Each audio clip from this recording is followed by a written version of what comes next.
Daytona, muscle car wars this weekend. Mustangs, Challengers. Where's the Camaro? And how come Toyota hasn't come up with a car that's a muscle car? Remember the 60s and early 70s? Hey, that was some good stuff. Trans Am, NASCAR's going retro.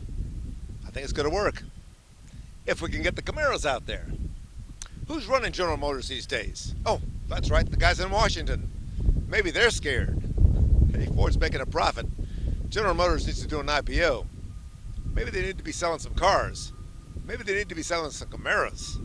You can't tell me Rick Hendrick and Jimmy Johnson and Chad Knaus and all those guys that have won 4 championships for Chevrolet can't put together something for a nationwide series and win something, or at least be competitive. Something fishy there. Brand identity?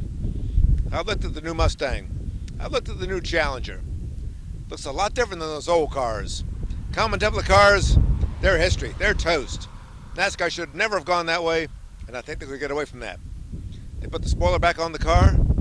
It took them 3 years. They could take the nose off and put a new nose on the car, put a real nose on the car. Give them some character lines. Make these things look like real cars on the street. Not something that's in primer you can't tell anything from another car without decals or a little grill work. I think that we need some brand identity. I think the nationwide cars have it. These new ones, it's the new car tomorrow. It's going to be a lot safer. About time they got those cars out there. I saw some crashes at Talladega I didn't like. I'm just glad those guys got through them. The new nationwide car is going to be a lot safer.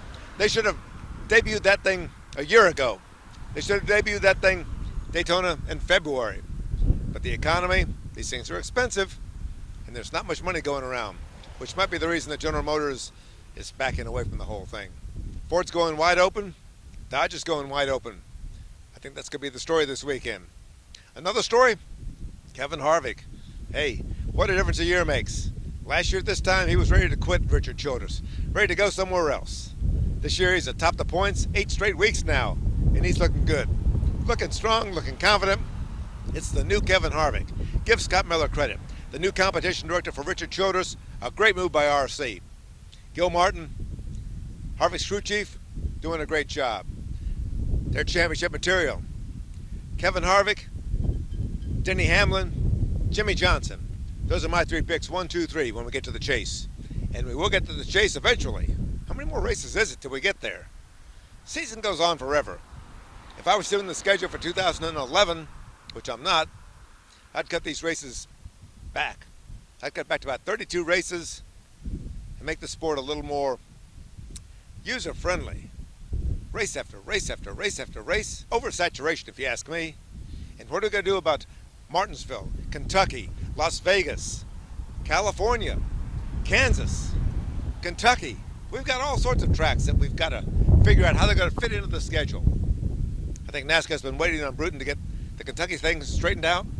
I'm still not sure why Cincinnati is so much better than, say, Boston or Las Vegas, but they need to sit down and look at the TV markets and the demographics and look at the stands and see where the fans are.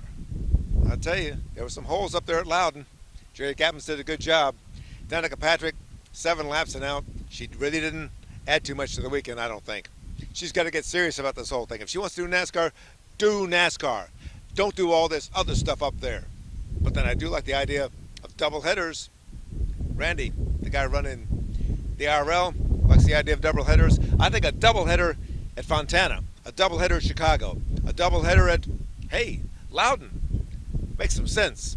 Tony Stewart crossing over. Maybe Kevin Harvick. Maybe Kyle Busch. Would you like to see Kyle Busch in an Indy car? I think that'd be worth the price of admission right there. Just to do 1 or 2 laps. We got some things we can do in this sport. I'm hoping NASCAR's looking for them. Mike Mullen, Daytona. Let's see what they do with muscle cars this weekend. Mike Mullen from MikeMullen.net.